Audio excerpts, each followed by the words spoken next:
Thanks for checking out this episode of the Rookie Big Board. If you enjoy it, make sure to give the video a like, subscribe to the channel, and you can check out all of my work, patreon.com/theFFeducator.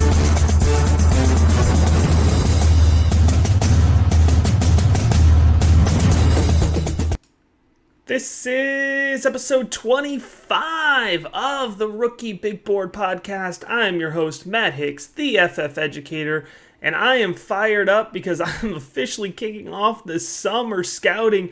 We're talking about the 2022 Rookie Big Board here on today's episode. Specifically, I'm going to be breaking down my initial thoughts and interpretations here from the 9 quarterbacks that I did a summer scouting evaluation and profile for over the weekend here. But just a little bit of heads up, this is the first time I'm talking about the 2022 Rookie Big Board. So for all the patrons out there, you already have access to it. It's built out. It has about 90 guys on it right now. Now those guys are going to fluctuate a lot. We're going to see guys reclassify out of the class. We're going to see some big risers over the course of not only the fall, but also the summer and then into combine season. So this board's going to change a whole ton. But it's really good to start getting an idea of what the class is going to look like here. So just real quick, it's actually a little bit different from last year's big board. I took a little bit extra time this summer and I built out some extra features. So for this year, actually, each position group has their own notebook category on Notion as well. And you have full access to this as a patron at the $3 level, patreon.com/theFFeducator. And for this one, actually, so I have each player built out here with a summary, a tape grade, their current player value, and potential player value, which is used on an NFL grading scouting system. Then I have their NFL draft projection, their fantasy football projection. So then I translate it based on their fantasy football tape grade, which remember is a unique formula that I use. And then what's really unique this year is now you have access to my full notes. So I have each category, each trait that I measure, and I have notes on all of them. And then I also give you the score for each category and each trait. It could really help you get a better idea of what the player is. So I have 9 of those in right now for quarterbacks. And now, 9 is not the extensive list of quarterbacks, of course. You know, there's guys that I didn't get to on the list that I definitely want to. Matt Corral, Tyler Shuck, Chase Garbers, Dorian Thompson-Robinson, Brock Purdy. We got to get some more evaluations over the summer for sure. But 9 starts to give us a good idea of the class. And that's what I want to run through here on today's episode. And these are just initial impressions. I want to really preface that. Summer scouting does a couple things. It gives you a general idea of not only the players themselves, but the class. And so there's a few specific things that I do on purpose, really intentionally, to make sure I don't overvalue the summer scouting reports. Because remember, these players ideally are going to progress. Their draft stock is going to change significantly here over the course of the next year. If you did a summer scouting report last year on Zach Wilson, you'd be looking at somebody who, for the most part, wasn't even on the NFL draft radar, certainly wasn't on the high end of the NFL draft radar, and he ends up being the second quarterback off the board in the 2021 NFL draft. So, my point is, I give a general idea of each player. You'll notice on the tape grades, on Patreon, you can go in and look at the individual trait scores. They're all in intervals of 5. That's not normal, but that is something I do to help keep summer scouting general. I try not to get too into the weeds, but you'll see those will get a lot more detailed intervals of 1 instead of intervals of 5. And the other thing I do, for the most part, I really limit myself to just 2 to 3 games of tape. I don't want to overvalue, I don't want to put too much emphasis on past tape. So even if I've watched a lot of tape in the past, like last year or the year before for some of these Devy guys, I really try to take a fresh look, rewatch the tape, and give an evaluation specifically on the new fresh tape that I've watched. And what I've done now is I've broken down those 9 guys into their fantasy football tiers, and that's how I'm going to work through them here today. And again, I want to point out the emphasis. All of these guys that I'm going to talk about today still have a chance and likely will significantly improve their draft stock. Summer scouting is really focused on finding an idea of a player and figuring out how they need to progress to get to the ultimate draft position they want to be, which is a first-round quarterback. So let's start here with my bottom tier of guys, and these are the guys who, for fantasy football purposes, project out to be in the bench depth or waiver wire warrior category. So that's the bottom of the bottom. It's not exactly where you want to see your guys, and they kind of fall for different reasons. And the first one off the board here is Desmond Riddder. And so he's the 9th guy on my scouting. He falls into waiver wire warrior. He projects to be a late day 3 pick to me. And I know we've seen Desmond Riddder all over the board. I want to preface this by saying I think Desmond Riddler legitimately could have been a day 2 developmental pick in this last year's quarterback class that kind of fell off a cliff after the early first round. And I like Desmond Riddler to a degree. I like his upside. I was disappointed when I watched the tape because when you watch him live, you see a lot of the flash, you see a lot of the excitement, but when you actually translate that, watch the tape, really get critical and break it down, the accuracy is a huge problem. And at the end of the day, you can do a lot of things very well, but when your accuracy is that bad for Desmond Riddler, it's going to really cause some issues here. He struggles to place the ball along the sideline. He doesn't anticipate his receivers well, which is a skill you can learn, but that's a little bit challenging here, especially as he kind of has a good grasp on this offense at this point in time. You know, he's an experienced starter, and you would like to see a little bit better grasp of the offense and a little bit better feel for where his receivers are going to be.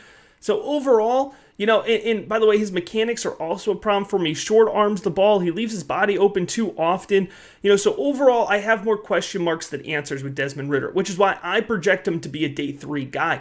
Now, a lot of folks have him projected to be a day 2 guy, and some even feel like he could get into day 1. And the option's there. I'm not ruling it out with Desmond Riddler. A big season could definitely be ahead of him here. And what works in Desmond Ritter's favor, he's from Cincinnati, but you know, and normally that smaller market exposure would kind of hurt you, but Desmond Riddler has the opportunity to attach himself onto a really fantastic narrative here. Cincinnati is probably going to be the group of 5 team. Remember, they made a strong push this past season. They had a great record. They were in the I believe the Sugar Bowl there with Georgia at the end of things there. And Desmond Riddler, you know, he stood out in terms of his competitive toughness, his ability to help Cincinnati win games, and I think Cincinnati is going to push that narrative again this year. They're returning a lot of starters. I like their running back, Jerome Ford, a ton.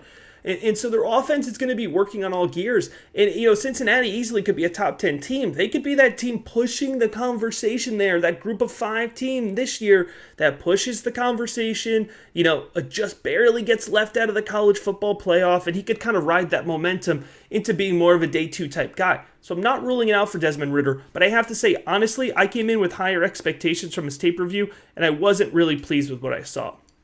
Now, the next guy up here, coming in at number 8, also in the bench depth waiver wire category, is JT Daniels out of Georgia. And now, I want to preface this by saying, I think JT Daniels still has a significant opportunity to up his draft stock. He had limited games, I believe it was 4 games with Georgia last year, where he was finally healthy. They were ready to put him back out there. And remember, JT Daniels was the USC transfer. He took the year off. He's kind of been through a lot. But JT Daniels, initially a 4-star recruit, so he was a very highly sought-after guy. But it was difficult to get excited about him as a prospect. It's clear he's got the arm strength. It's clear he's got the gunslinger mentality. He's aggressive. He's ready to put the ball, and he can rip it. I mean, he can rip the ball 45, 50-plus yards downfield, which is the good part. But for me, you know, where I really struggle is that he's going to be limited to the pocket. There's really no mobility and athleticism, and if you know me, you know in my quarterbacks, I prefer to have some mobility, some athleticism. That gives a real higher level of fantasy football upside, and his accuracy was just not where I wanted it to be. He struggled to anticipate where his receivers were going to be. It seemed like a lot of the times, he was just throwing up jump balls and hoping one of his very talented receivers won it. He didn't really put him in a success to win the ball. You know, oftentimes I didn't think he really was placing it well. He was just kind of getting it into the area. And again, he might not have had a good grasp on the playbook. He might not have had a good grasp on his wide receivers yet. I mean, he had to take over mid-year. He was transferring. There's a lot of factors that could have gone into it. But for me, JT Daniels didn't show enough with his accuracy to offset the fact that he's going to be limited in the pocket, and he's going to have to rely on his arm. And the other thing that I can't ignore is until Georgia tells us differently, they're going to prioritize the run, they're going to highlight the running backs, and I don't know how much we're actually going to get to see of JT Daniels. Are they going to let him push the ball downfield? We all want them to, but But until Georgia tells us differently, I think we have to assume the worst for how they're going to highlight their guy. It doesn't seem like his skill set matches the offense, and it's a skill set he's going to need to highlight in order to really boost up his draft stock. So at least for now, I have him as a day 2 prospect. That feels like where he's going to live for me. Obviously, he has the ability to push himself up into the round 1 conversation, like I've mentioned all of these guys do, but I don't see it right now just yet with JT Daniels. Let's go on and jump into the next category. This is a fun set of guys. There's 2 guys that fall into my flex filler category. And let's go ahead and let's start here with Malik Willis of Liberty. Now, Malik Willis, he's a really interesting prospect. I think we're always kind of looking for that next FCS guy, the Trey Lance. You want to know about him ahead of time, Carson Wentz before that. Malik Willis is a little bit different of a path than a lot of those other guys. Remember, Willis was initially the starting quarterback or in the quarterback room for Auburn, and he got replaced by Bo Nix, which of course Auburn fans have had a lot of, we'll say, mixed feelings about. So he gets replaced by Bo Nix, and he transfers to Liberty, which for a lot of folks, they just kind of wrote him off, despite the fact that he was a 4-star recruit, so he was a highly sought-after guy. Playing in an SEC program, he goes to Liberty. A lot of folks forget about him until this past season, where he really revitalizes things. He's a true dual-threat athlete. He's got an arm, and he has the mobility and athleticism to back that up. Now, right off the bat, you're going to catch my attention if you have a big arm and you have athleticism. That's a nice combination. In Willis, not the biggest arm in the class, but he can get the ball 40, 55 yards downfield. So, I wouldn't say he has a cannon by any means, but he has enough arm strength, and he can sling the ball in the short midfield. He's got a nice pop on his ball in the short midfield, which is important when talking about arm strength as well. It's not just that you could toss it up downfield. In terms of his mobility, athleticism, it's a lot of pure athleticism when he's running the ball. He's got good field vision. He shakes defenders in space. So he really does have that dual threat ability. Now, I think what he's got to rein in a little bit is his mechanics. And that's, you're going to see that's a constant, point of maybe over scrutiny for me in summer scouting. I really want to focus on the mechanics because it leads to a lot. But he leaves his body open while throwing a lot. Doesn't consistently set his feet. And his release, when he sits in the pocket, his release can be a little bit slow, a little bit long. So that's where I want to see Malik Willis rise up. Right now, he's a late day 2 pick for me. So certainly not, unimaginable that he can make that rise that a lot of folks are getting excited about and push himself up into day 1 category. But at least for now, I think he's got to start there. What I will say is watching Malik Willis tape is nice because Liberty played a good amount of, upper level competition there, some good teams. So it wasn't like he was just beating up on lower level teams. There were some good examples of him playing legitimate defenses, and that's always nice to see on tape. Next up is Carson Strong, and I feel like maybe not as many folks are excited about Carson Strong, or maybe just not even locked in as much on Carson Strong out of Nevada. But when you think of these Mountain West guys coming out the last couple of years, you have Jordan Love. Essentially I consider BYU to be like a Mountain West team, and Zach Wilson having the next rise, that kind of rise. I could see Carson Strong being the next Mountain West guy coming out of Nevada. He has a lot of really nice traits to his game. It starts with nice arm strength. I mean, we're talking 50, 55 yards downfield with relative ease.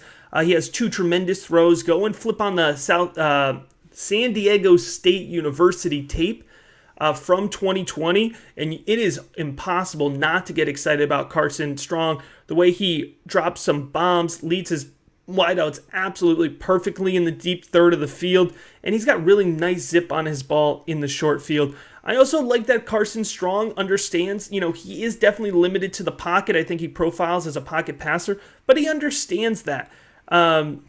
He looks comfortable sitting in the pocket. He looks comfortable stepping up in the pocket, moving within the pocket. He's got nice footwork there.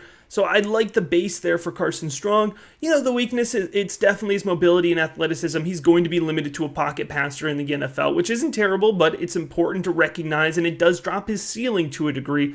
And I also think in terms of mental processing, he just pushes the ball into tight windows a little bit too often. He forces it downfield a little bit too often. That gunslinger mentality we've seen isn't always a turnoff for NFL coaches and GMs, but at least for me, I'd like to see him clean that up this next year. But if you look at the type of traits that a guy like Jordan Love displayed coming out of the Mountain West, I think Carson Strong is already a better prospect than Jordan Love was after he was done with his final collegiate season. So I could absolutely see Carson Strong pushing the conversation to be potentially a day 1 quarterback here in the 2022 NFL Draft. Jumping to the next group of guys is where I think you're going to start picking up on names that are more exciting, potentially for you, or just more commonplace. Guys you might already have on your Devy rosters if you're playing in shallower leagues, or if you're just trying to track for next year's fantasy. Maybe these are names you've heard of a little bit more often. And it starts with Keaton Slovis. And so Keaton Slovas, technically coming in as quarterback 5 on the board right now after summer scouting. And for me, Keaton Slovas has moved all around.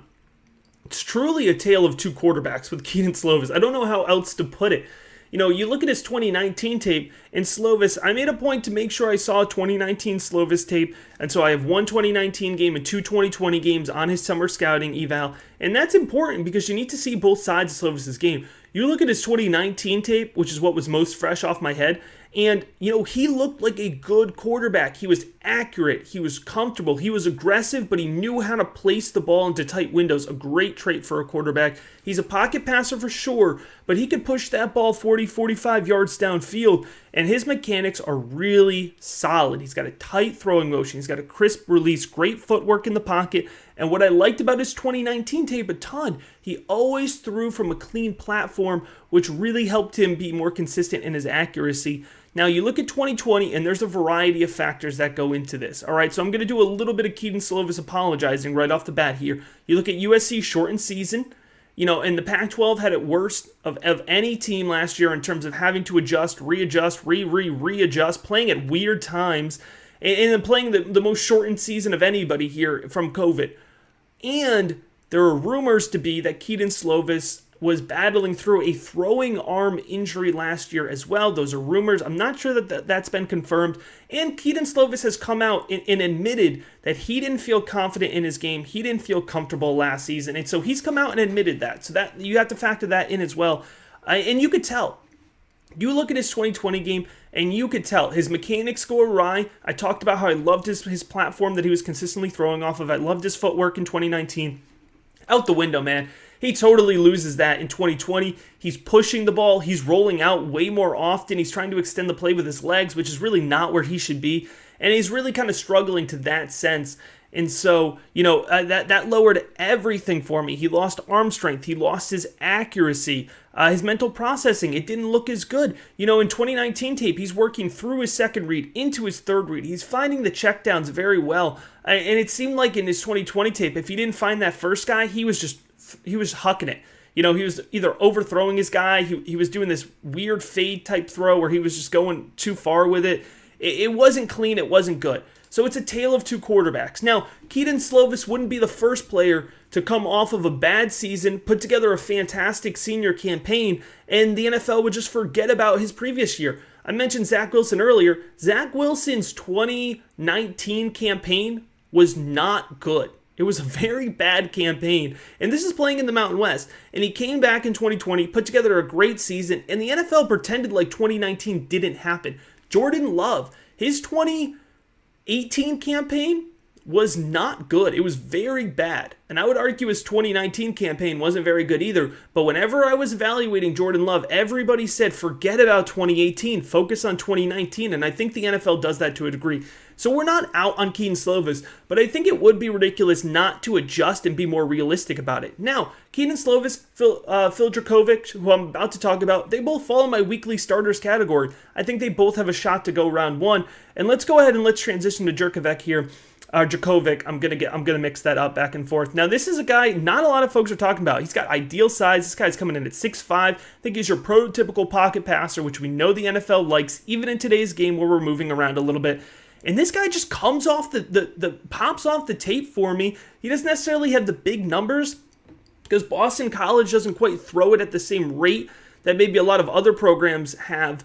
But he looks really good when he's throwing the ball. Quite frankly, I'm not sure why a lot of folks aren't talking about him. I'm grabbing him everywhere this summer in Devy drafts, Campus to Canton drafts, and I'm getting him at a value. I'm really excited about it because I think he can project really well. 45, 50 yards downfield with consistency, relative ease. He's very accurate in the deep third of the field.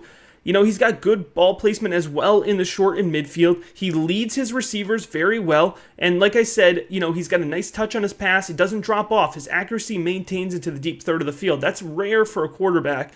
He works through his progressions well. At times, he does force the ball into tight windows.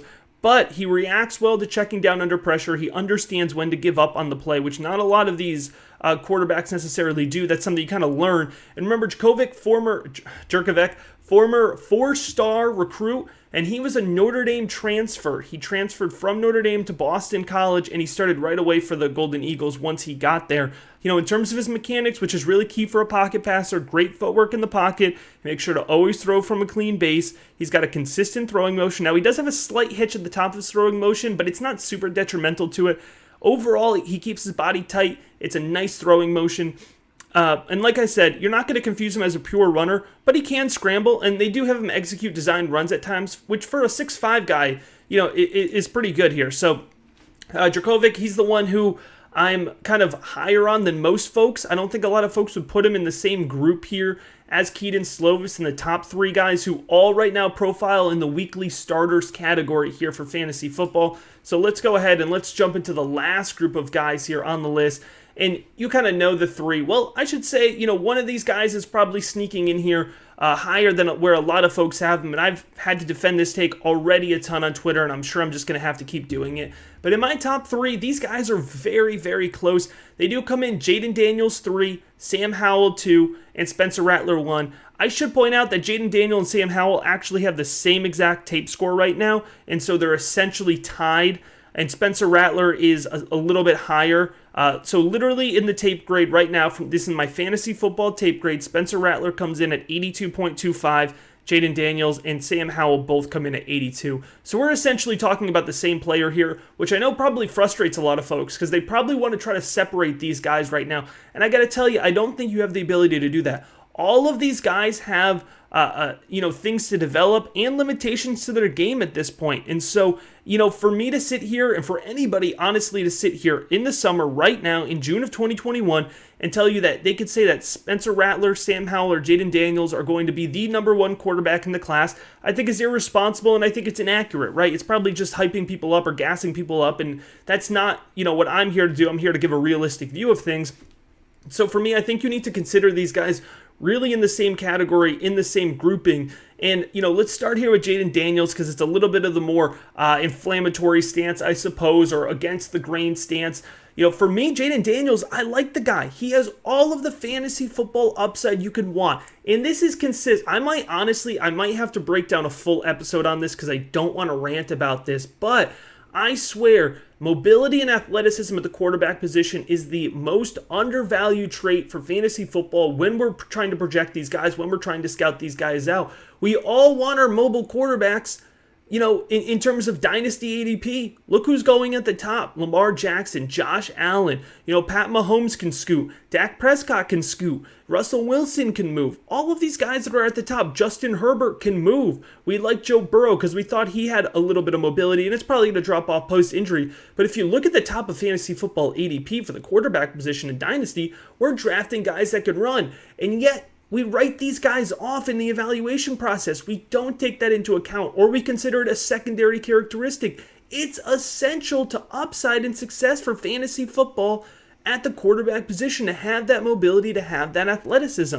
And that's what makes guys a higher level of tier. You can be a good fantasy football quarterback by being a pocket passer. I'm not saying you can't be, but your upside is much higher if you have the ability to effectively run the ball. And that's where it starts with Jayden Daniels. Pure athlete, great vision with the ball.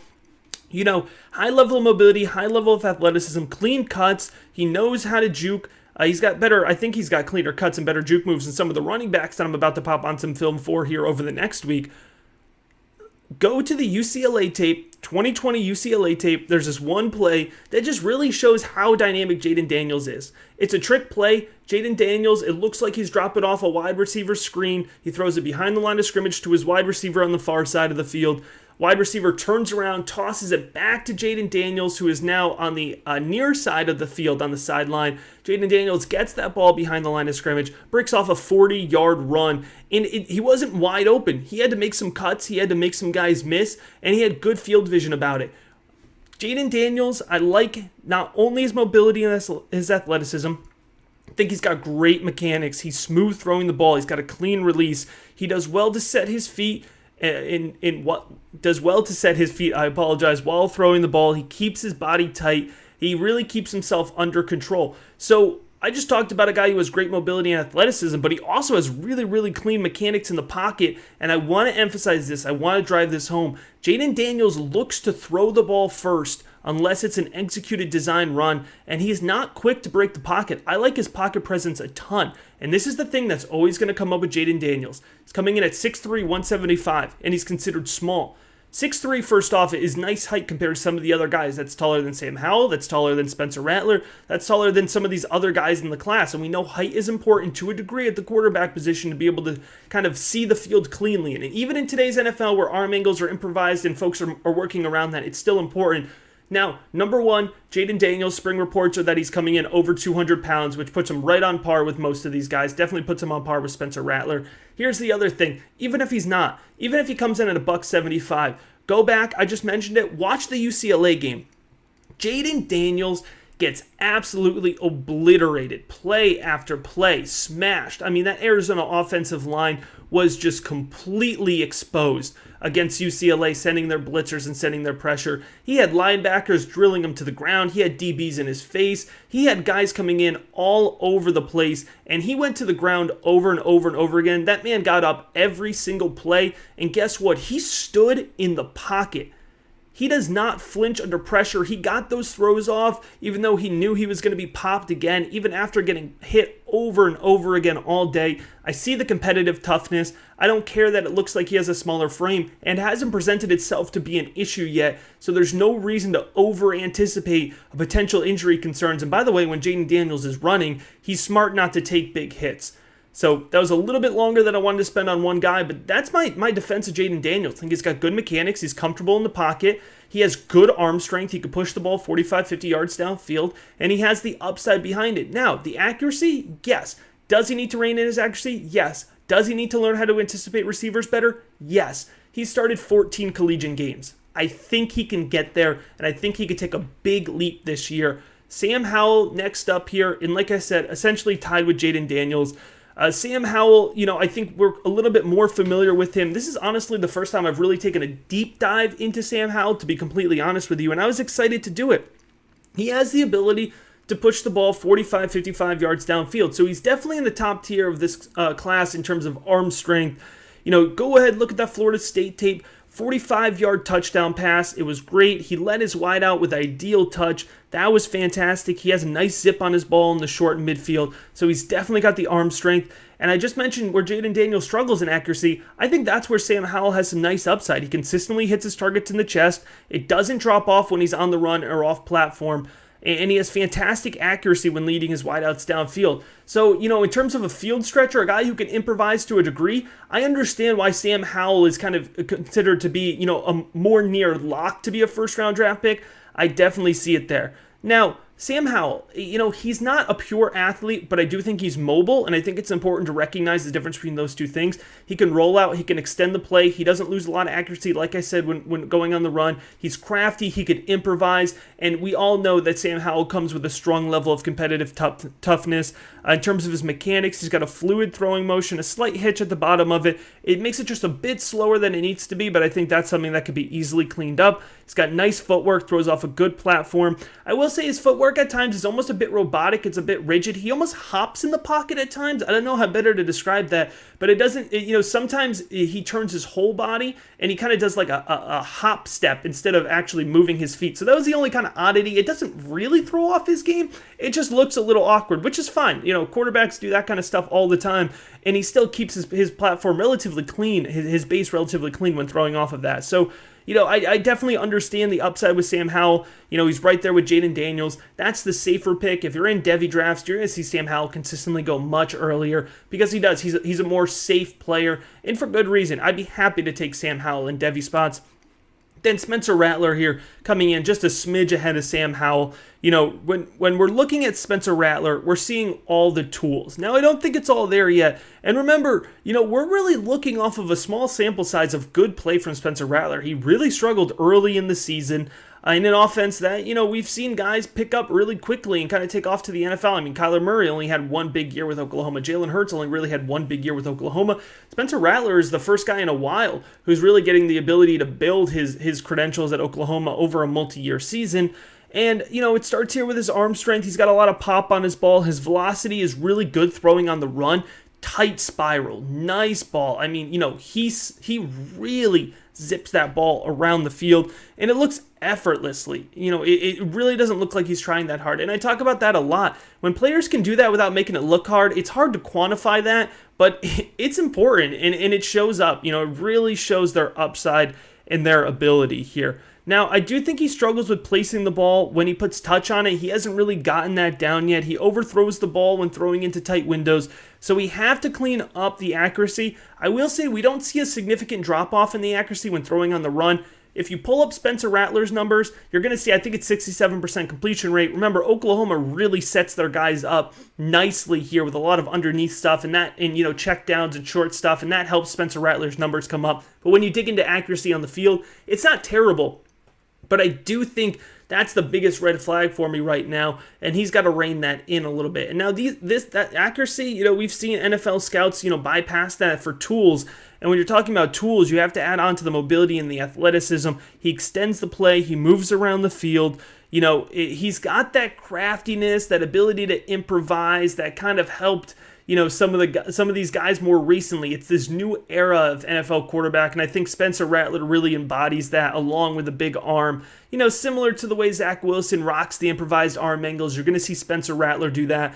And if anybody is poised to be on the big stage, make a Heisman run, you're playing in Oklahoma's offense, which is designed to highlight the quarterback. It's playing against, some of the worst Power 5 defenses in the country, week in and week out. And he's going to light guys up. The stat box is going to be over flooding. And if it's not, then we might want to look into Spencer Rattler, because this offense is designed to make Heisman winners. It's designed to give guys high exposure, and Spencer Rattler knew that when he committed to Oklahoma. And I think, he has the ability, he has all the tools to be the number one quarterback in the class. So if you're playing it safe, Sam Howell, Spencer Rattler, those are the guys you want to go early in your Devy drafts. But if Jayden Daniels is still there in round 2, round 3, or you could trade for him at a bargain. I just took Jayden Daniels 106 in a Superflex Devy League. I put my money where my mouth is. That's my guy. And I have him almost everywhere. I think he's a great guy to get. Moving down the list here to recap, Phil Jurkovec, a 4th, 5th round of Devy Leagues, almost free in Devy auctions. Just stash him. He's such a good value. Keaton Slovis, I'm still in on him. I think we have a multi-round discount. He just went round 3 in a Devy startup best ball I'm in. That's a value. I'm still taking him there all day. Carson Strong, flying under the radar. I think you could still get a really nice value on Carson Strong, round 4, round 5, later. Free almost in Devy leagues. Now, Malik Willis, I'm not saying Malik Willis can't make the rise, but his name is out there more, and he's getting more chatter, and so I almost feel like he may be overvalued. I saw him go in a Devy auction this weekend, and it went for more than I would have paid for him, so I think he might actually be a little overvalued, where I think Carson Strong went for a fraction of the price of Malik Willis, and I just told you I put him in the same exact category. And then JT Daniels, Desmond Riddder, proceed with caution. I would just let those guys go at this point. Definitely don't invest high Devy capital. Don't go out and trade a ransom for them in your Devy leagues, campus to Canton leagues. Campus to Canton leagues especially. I'm not looking at JT Daniels because he's not going to put up the numbers. Desmond Riddder, you might be able to offset that a little bit. So I kind of built a big board here. I didn't say it, but I gave you the guys in order here, and I broke them down by my fantasy football projections. I should point out, and we'll do this as we get closer, Spencer Rattler as my highest guy up here. Right now, he's lower than Justin Fields from last year's class. He's lower than Trey Lance from last year's class. So if we're doing a 1-to-1, Spencer Rattler kind of comes in that 4 category of this past year's class. He's probably about equal with Zach Wilson. However, the caveat here, of course, is that my expectation is that Spencer Rattler, Sam Howell, all the guys on this list will improve their tape grade with their final year of tape. And so Spencer Rattler, at the end of the day, may be closer to Justin Fields, who was my QB2 last year, than he is right now to Zach Wilson, who's my QB4 next year. And that's natural. That's what we expect, that progression over the point. Thanks for checking out this episode. I'm excited that the 2022 Rookie Big Board is out. If you don't have access to it, if you're not a patron yet, it's just $3 a month, patreon.com/theFFeducator. That also gets you access to my Devy rankings, my Dynasty rankings, my Cornerstone rankings. The 2021 Rookie Big Board is still up there. We'll still make some tweaks as needed.